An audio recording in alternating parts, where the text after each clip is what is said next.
Olá, gente, como vai?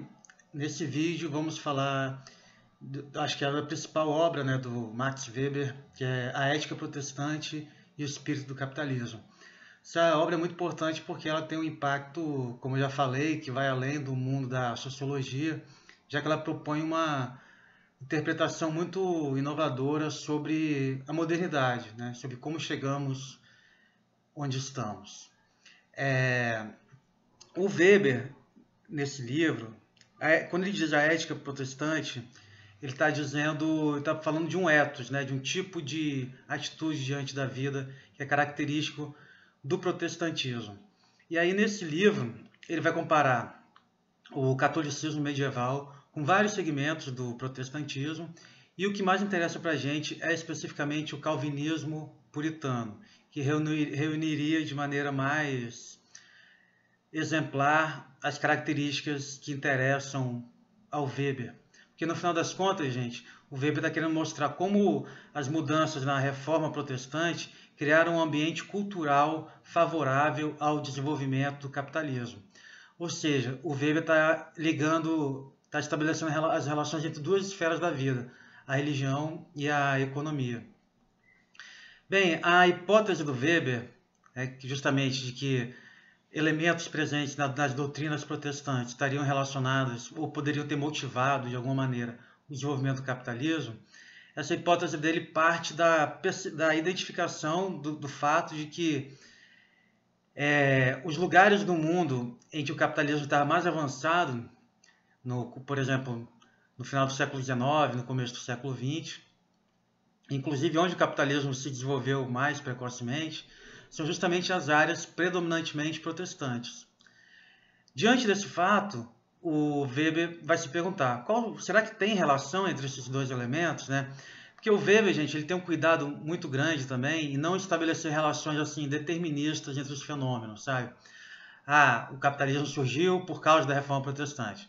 Ele não quer estabelecer relações causais, porque ele acha que quando a gente está falando de fenômenos sociais, a gente tem que raciocinar de uma maneira diferente do que, por exemplo, quando a gente está estudando fenômenos naturais, né, em que você pode identificar causas de uma maneira mais linear, digamos assim.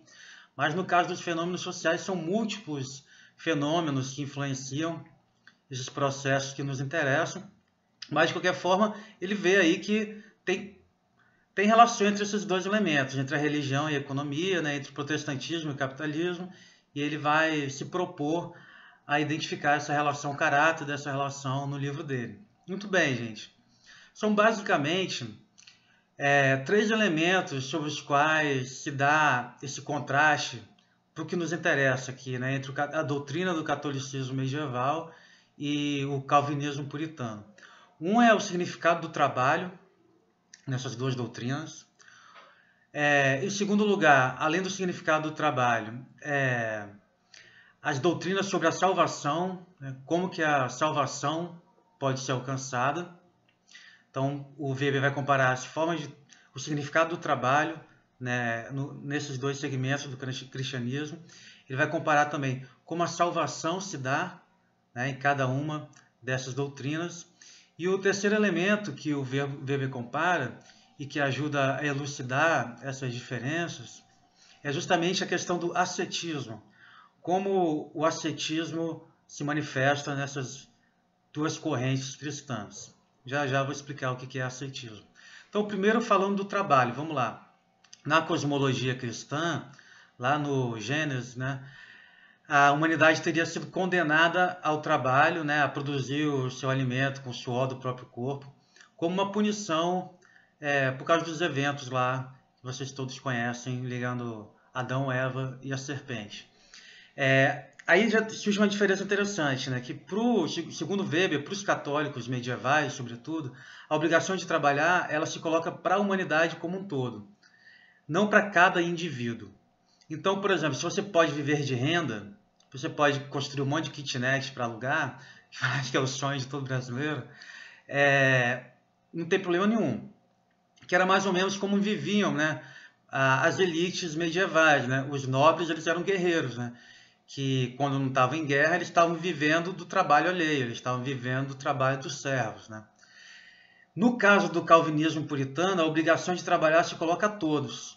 Então, mesmo que você seja rico, tenha dinheiro suficiente para não precisar trabalhar nunca mais, você não deve descansar sobre a sua riqueza, né? A gente pode identificar esse espírito, gente, por exemplo, nos empreendedores de hoje em dia, né? Então, por exemplo, Mark Zuckerberg, o Bill Gates, o Steve Jobs, que morreu há alguns anos, né? Não eram caras que enriqueceram e compraram uma ilha no Pacífico, como o Marlon Brando, e foram se divertir, né? Eles não, estão trabalhando, com a exceção do Steve Jobs, né? O Mark Zuckerberg, esses caras todos estão vivos ainda, né? Eles são workaholics, né? Eles trabalham porque o trabalho é um valor. O trabalho, né, o sucesso no trabalho é um valor em si. Então, já tem essa diferença relevante aí. Para os católicos seria permitido viver de renda e não para os calvinistas puritanos. Outro elemento importante, gente, é a ideia sobre a salvação, né?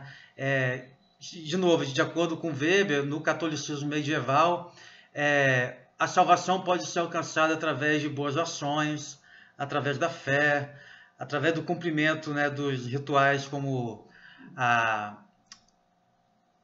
confissão, né, desculpa, esqueci a expressão, os batismos e assim por diante.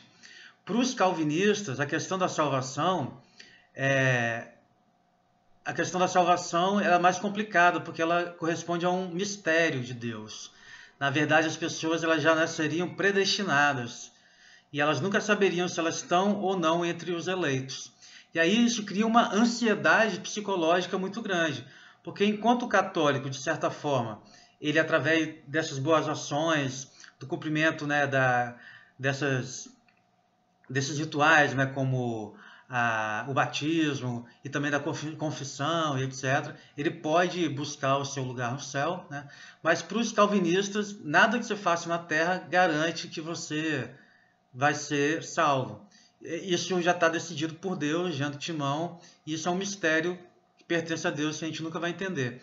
Então, diante dessa ansiedade psicológica, de nunca saber se você está ou não entre os eleitos, os calvinistas projetam sobre o trabalho, um trabalho que não é qualquer trabalho, é um trabalho disciplinado, metódico, constante e regular. Diferente, portanto, do trabalho do aventureiro, né? Aquele cara que quer chegar, por exemplo, descobrir novas terras, enriquecer para nunca mais trabalhar. Não, o valor do trabalho para o calvinismo está ligado à disciplina, à constância, né, ao método, à regularidade. E é através dessa forma de trabalho que os calvinistas eles vão fugir, digamos assim, dos pecados do mundo. E aí a gente entra no terceiro elemento, que é o ascetismo extramundano, característico do calvinismo puritano. Ascetismo é um tipo de filosofia, digamos assim, que busca através da autodisciplina o controle espiritual, né, sobre os prazeres efêmeros do mundo e assim por diante. Na doutrina católica, gente, essa fuga do mundo, digamos assim, esse ascetismo, ele é um ascetismo, na verdade, extramundano. Por quê? Porque, olha só, vamos ver a figura dos padres. Os padres são renunciadores, não é isso? Eles abrem mão do mundo, de ter uma família, de ter filhos, etc. E eles o fazem, então, né, fogem dos prazeres do mundo através de uma estratégia de negação da vida humana secular, né, digamos assim. Mais exemplar disso ainda é essa coisa de algumas ordens religiosas católicas de viver em conventos, né, em monastérios, que implica também numa fuga física, né, do mundo. Então, enquanto os católicos praticam um ascetismo extramundano, porque eles estão, de fato, fugindo, né, do mundo, do mundo secular, das obrigações típicas do mundo, do homem comum, os calvinistas puritanos eles praticam um ascetismo mundano. Ou seja, eles fogem, digamos assim, desses prazeres do mundo através da dedicação ao trabalho, né? Então, os calvinistas, eles casam, eles têm filhos, eles têm família, e eles trabalham como qualquer outra pessoa, só que de maneira disciplinada, regular, metódica, constante. E aí os calvinistas acreditam que se você começa a ter resultados econômicos positivos no seu trabalho, isso é uma pista de que provavelmente você é um dos eleitos, mas você nunca pode ter certeza. Então, essa incerteza alimenta uma ansiedade psicológica que move os calvinistas ao trabalho. E esse trabalho que eu estou descrevendo, um trabalho em que você busca o tempo todo ter mais sucesso, ser mais eficiente, porque você está buscando de maneira intensa esses sinais da graça divina, esse trabalho é muito diferente do trabalho do mundo medieval, né? Como eu falei, as elites medievais elas não trabalhavam. E o trabalho que existia, o trabalho dos servos, era o trabalho mínimo necessário, digamos assim, para manter um determinado estilo e modo de vida, né? Aceitável naquela época. Nem os nobres, nem os servos estavam preocupados em revolucionar as tecnologias, para produzir de maneira mais eficiente, para investir o lucro na produção e para investir e para produzir cada vez mais de maneira cada vez mais eficiente, assim por diante. Pelo contrário, esse espírito empreendedor, isso que a gente chama de empreendedorismo hoje em dia, gente, teria surgido, o espírito disso, né, teria surgido lá na Reforma Protestante, especificamente nesse segmento, que é o calvinismo puritano. Porque o Weber fala que no luteranismo, por exemplo, você não vai encontrar esse tipo de atitude, exatamente como aparece entre os calvinistas. Então, o calvinismo vira esse tipo ideal, digamos assim, né, para o Weber tentar demonstrar a hipótese dele.